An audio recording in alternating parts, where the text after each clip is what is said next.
Hello and welcome to Where You're Not Entertained. I'm Daniel, I'm Rachel. And I'm James.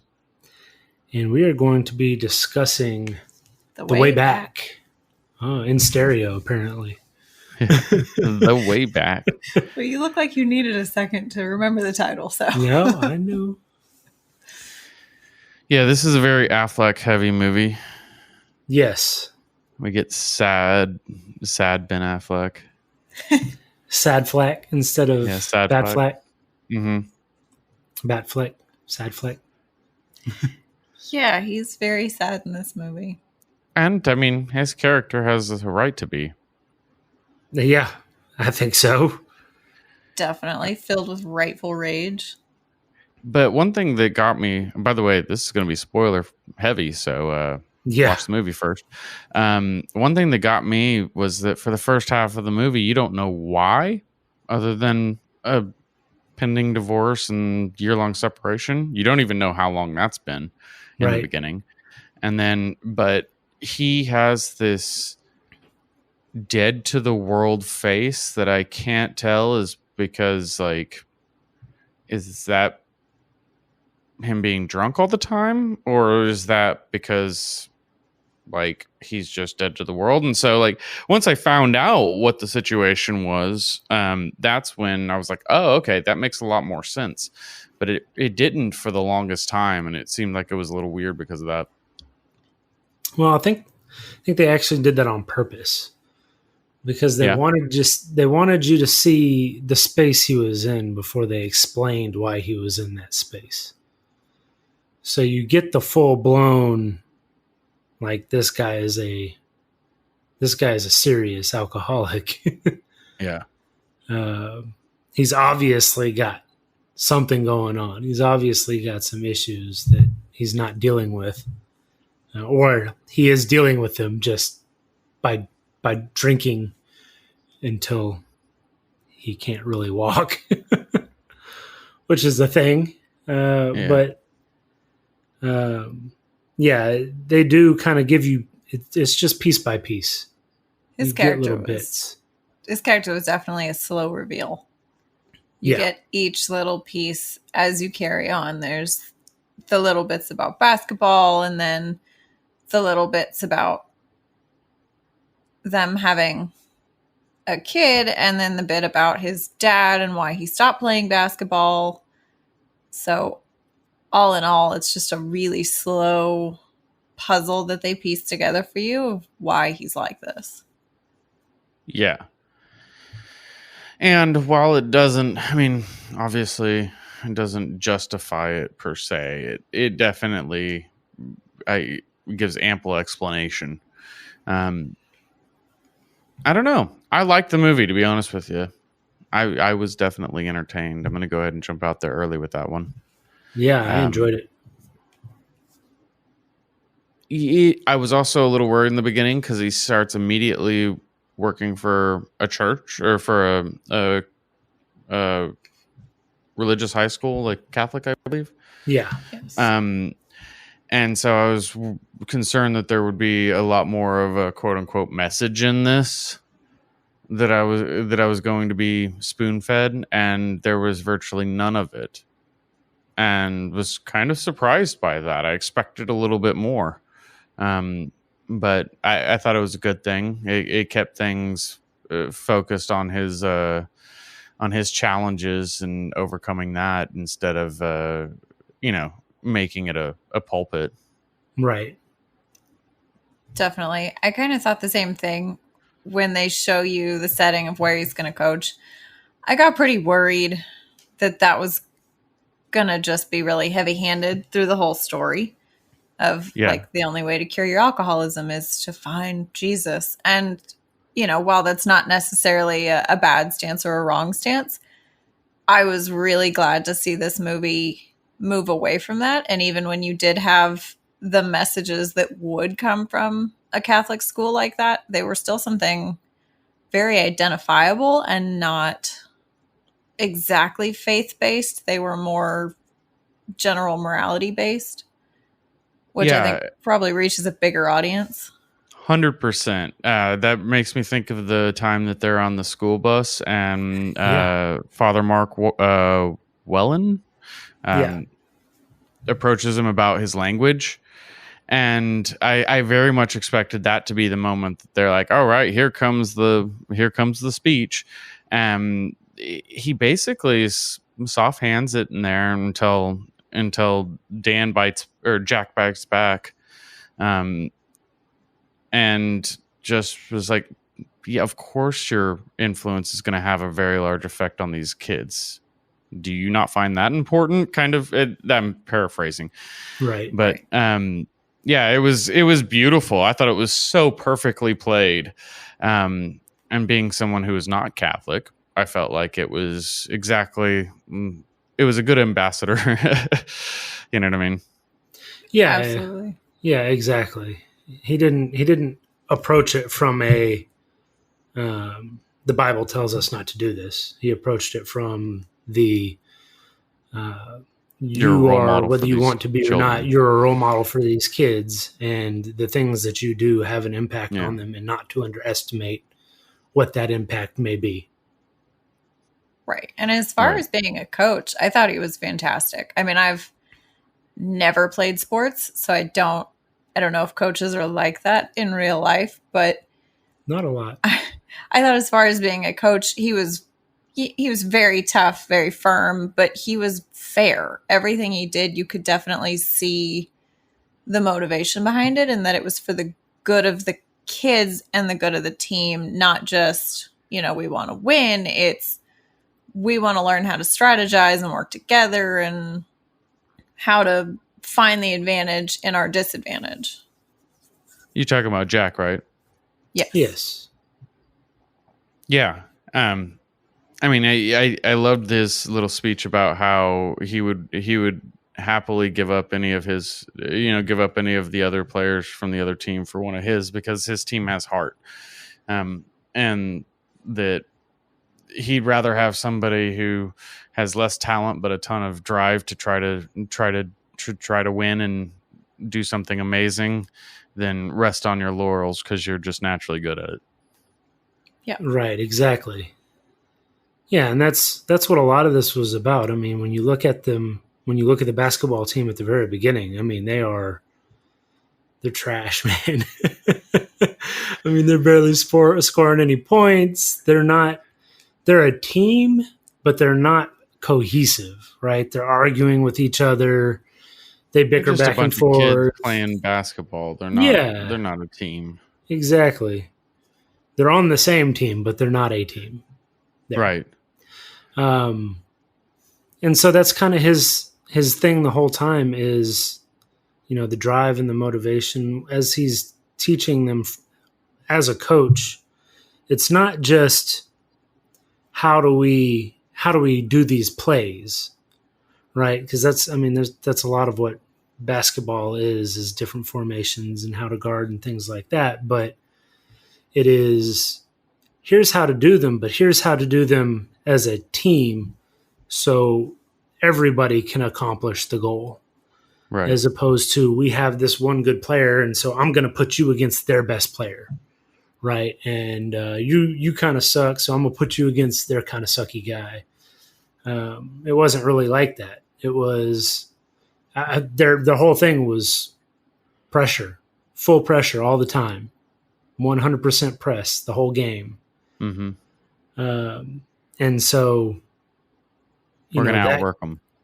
Yeah, exactly. And so that pressure, not even like when I say the pressure, I don't mean the pressure that they're putting on the other team, but the pressure that they have to endure together kind of helps hold them together as one. Mm-hmm. So I think it's interesting. Obviously, that's part of the movie, but that's not really what the whole movie is about. So, the title "The Way Back" is more about his journey than it is the basketball team's. But the basketball team had to do the same thing, right? They all have their own battles that they have to deal with in order to succeed at this game that they all seem to really enjoy. It's kind of like the old adage, the best way to learn something is to teach it. And he kind of had to teach these kids how to work with, the people around them and how to believe in themselves and believe that things can get better. And it wasn't until he was kind of forced into that role, almost begrudgingly. He didn't want to take the job at first. And then, letting, what was his name?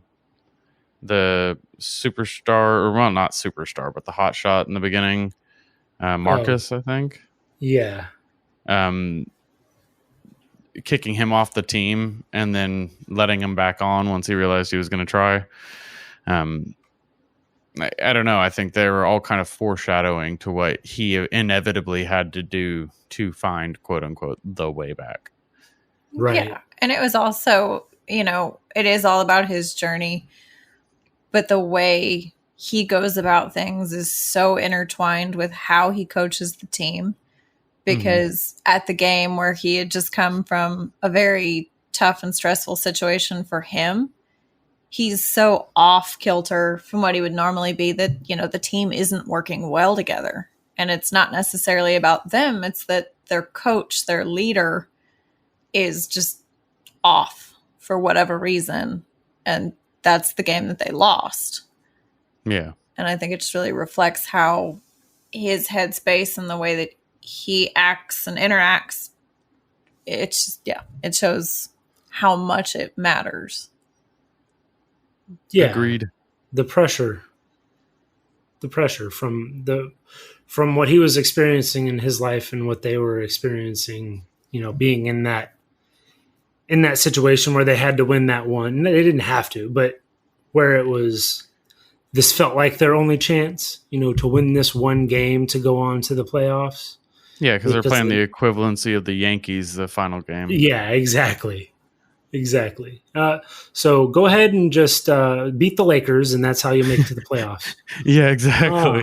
I see. This is not going to work out well. Right. But then they rose to the challenge. Mm-hmm. I do wish that they had shown you a little bit more, like as they get into the playoffs and everything. They diverge. So he gets canned for being a drunk at work. Yeah. And then you follow his story and you get a glimpse back into the game, but it kind of makes you wonder, how far did they go? Did they have enough motivation? Did they learn enough to be able to make it all the way? I get why it ended the way it did. But it was still a little more of a somber thing.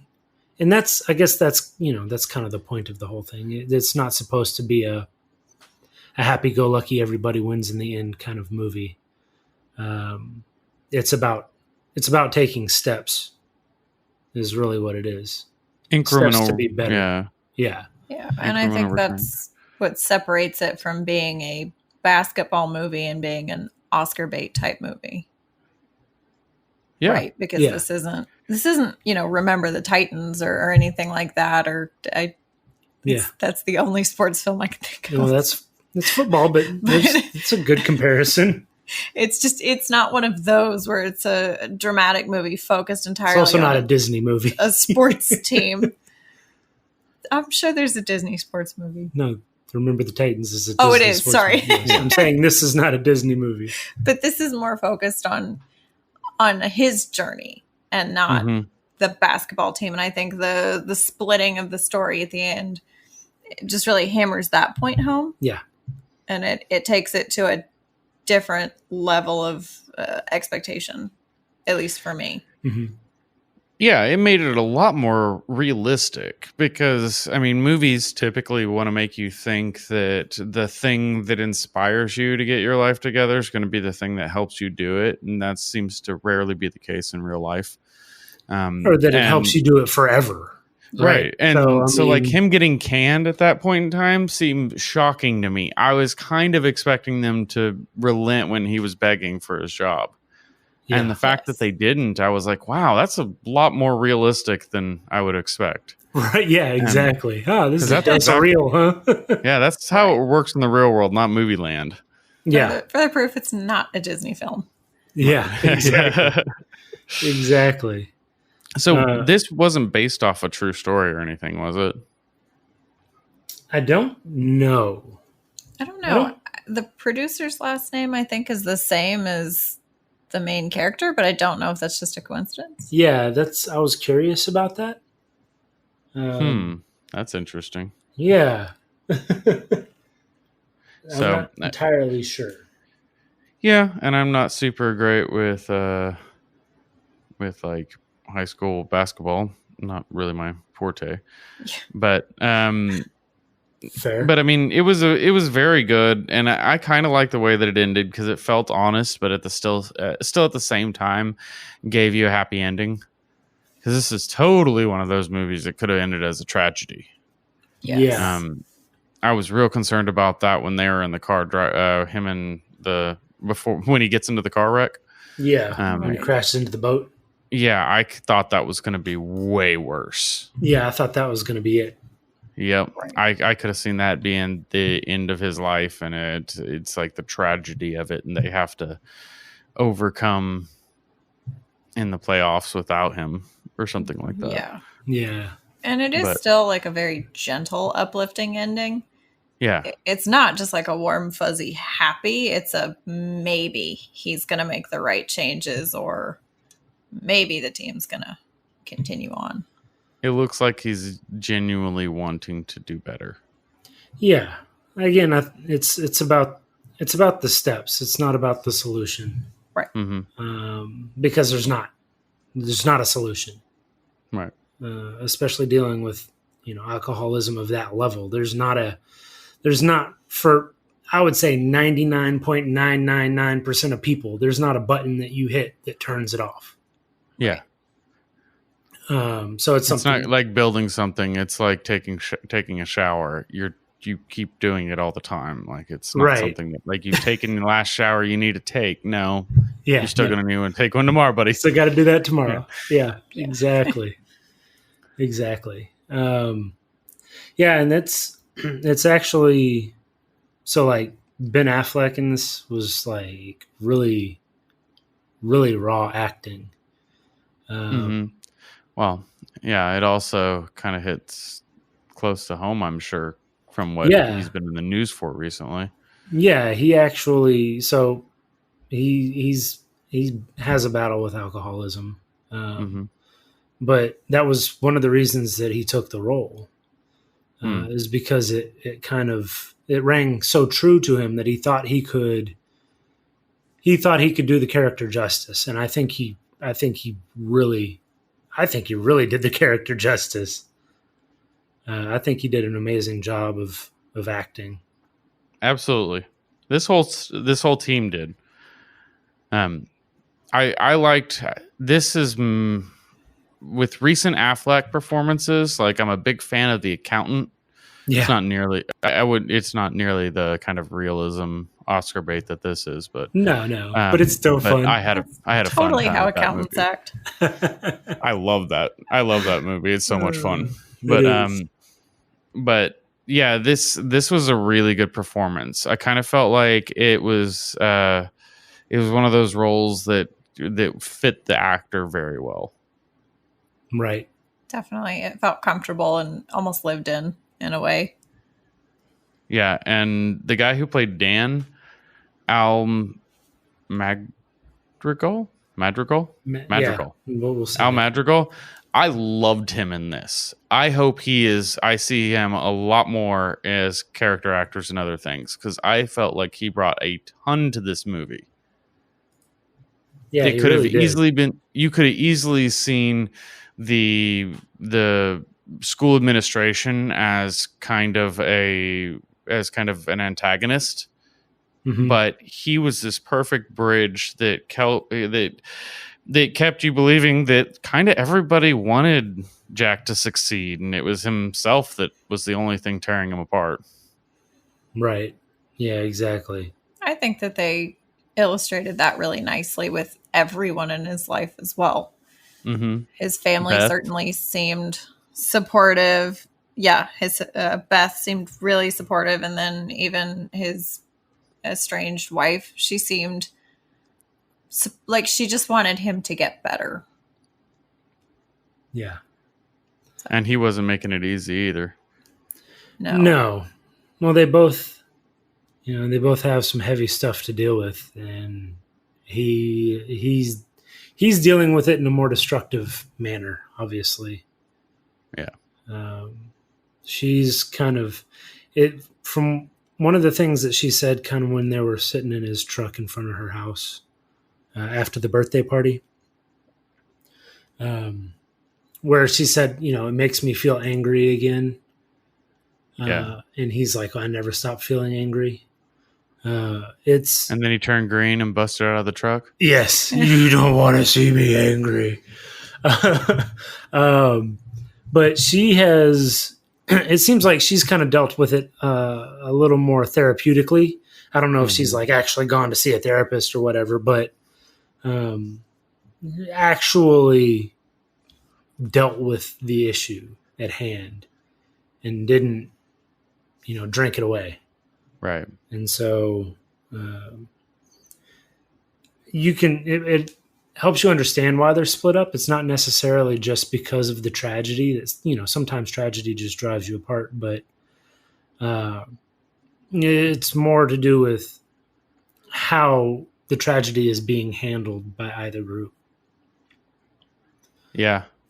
So it was, I don't know, it was interesting. I thought it was good that they included that. A lot of times when you see movies like this and there's that kind of tragedy, you end up seeing both parents being jacked up, like they're both a wreck in different fashions, but they're both just like, why are you're just bad people. Yeah. But neither of them were in this one. Yeah, exactly. It was just dealt with poorly by one of them. And Yeah. I mean, maybe the other one as well in the beginning, but that's just it was a tough one. Yeah, there are some moments where I was like, God, this movie is freaking sad, man. But it was good. I enjoyed it a lot. I think that I would not be shocked if I saw an Academy Award nomination or two. I think that it could go up for some awards for sure. Yeah, definitely. I don't think it's gonna win. It doesn't seem like it quite hit that bar, but I wouldn't be upset if it did. I could see Ben Affleck taking something home for it. I mean, the writing was good, the story was good, but it's not like it didn't hit that Oscar bar. Yeah. Like it wasn't so heart-wrenching that because it wasn't supposed to be. It's called The Way Back, not, the way to do a good thing and then die horribly in some freak accident to make everybody feel bad before turning the movie off, which is a little more Oscar-ish.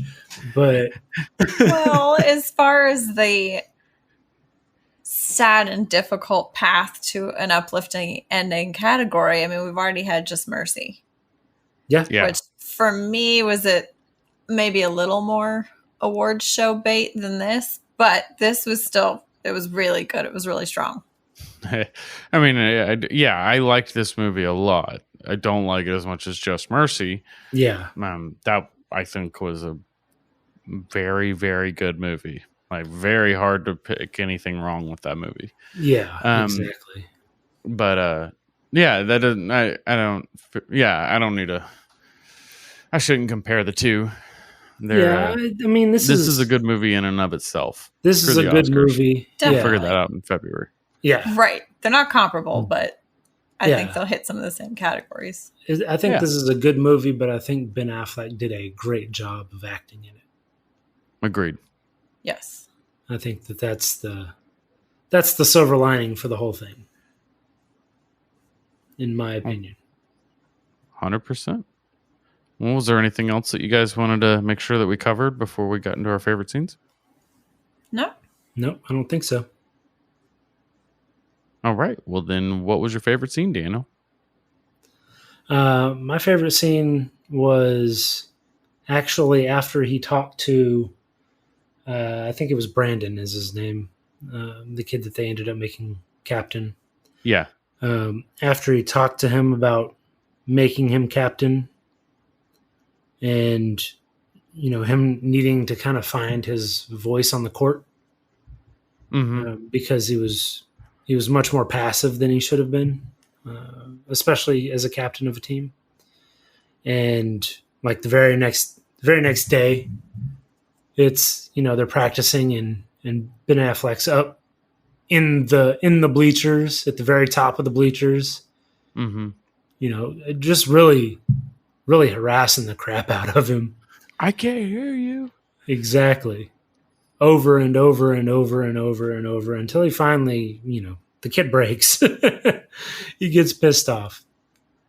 But he got to that. He got to the point that he needed to be in order to be the captain that he needed to be for the team. Yeah. So I really enjoyed that scene because not only was it, a transition from one person just being a player to, him essentially being the captain of the team, which it meant a lot, but also the kind of the backstory of him and, his love for the game, but his father who used to play basketball, not really wanting him to pursue it. And that being, not only that being a struggle for Brandon himself, but kind of the contradictory aspect, I guess, from Jack's character and his father, where the whole thing was he found something that he was good at and really loved, and he played hard, and the better he got, the more his dad wanted him to do it. But he realized that it was the game that his dad liked. It was his ability and not necessarily him. Where it's kind of the other way around for Brandon. His dad believes in him, but doesn't want him to put everything he has into basketball. But making him captain just kind of ushers that further in and gives you the point that he can do more than just play high school basketball. And that basketball teaches you more than just how to play a game. Right. Yeah, I think Marcus had a great character, or not Marcus, Brandon had a great character arc. Mm-hmm. The whole film, it was a good evolution. It was. So there's mine. Agreed. Good scene. What about you, Rachel? My favorite scene is when he lets Marcus back on the team. Nice. Ooh. I think for me, that just really showed more about how he handled coaching. Because when Marcus came up with his little story about my mom just doesn't want me out on the streets while she's at work, he knew that was a lie, and he sent him off. And it wasn't until Marcus actually took the time to admit, it's me, I want to be on the team, I love basketball. And that's when he let him back on, because that was the key, was his willingness and his effort. Yeah. Yeah, you can't be part of this team for someone else. Yes, and I thought it was just it was a good scene. It really established, for me at least, both of their characters and the relationship that Jack was going to have with the rest of the team. How'd you find my house? Yeah, I looked it up on my phone. Oh. Yeah. It kind of reminded me of what was it? The newest Rocky movies. Creed. Creed, yeah. Yeah, when he was like, it's in the cloud. What clouds? Yeah. Yeah, and he's looking up in the sky. Mm-hmm. Yeah. That's a good one. Yeah, that's a good scene. What about you, James? I mean, mine. It's hard for me to choose between two and they're both kind of cliche. But I mean, obviously the whole fight with I can't remember the name of the team, the really challenging team, and getting into the playoffs. That I'm a sucker for that kind of, at the buzzer win, work your way back from a deficit kind of sports story. But I actually have to choose when he is in rehab and ends up asking Angela there. And it just kind of admits all the things that he mishandled or did wrong. Right. And it seems very cliche because, I mean, he's in rehab. So that's probably something he had been working on with his therapist, is making amends for the things he did. Right. But at the same time, it seemed like your main protagonist, who is also the antagonist, finally, it was a revelation moment that you don't always get from movies. A lot of the times they happenstance their way out of whatever's ailing them, and being that it was himself, you don't often get that kind of satisfactory, like, I think this guy's going to be all right feeling. I kind of got that from Fight Club. That's one of the things I liked about that. By the end of it, I was like, all right, the narrator's probably not going to be great. He just shot himself, but I think he's going to be better than he was before. Right. Yeah. Exactly. There's a turning point. Right. So that was mine. That was a good one. That was a good one. And we all three had different ones this time. Woo. Yeah. And all three good ones. So, it's kind of hard to have bad ones in a good movie. Yeah, it's my bad favorite scenes. And they are our favorite scenes, too. We're trying to pick the right. But, all right. Well, then when he got drunk in the bar. Oh, okay. Which time? Yeah. All right. Well, then I think that wraps it up for the way back. Hopefully you enjoyed our coverage of the movie. If you did, please go online and like and subscribe, and join us next time on Were You Not Entertained?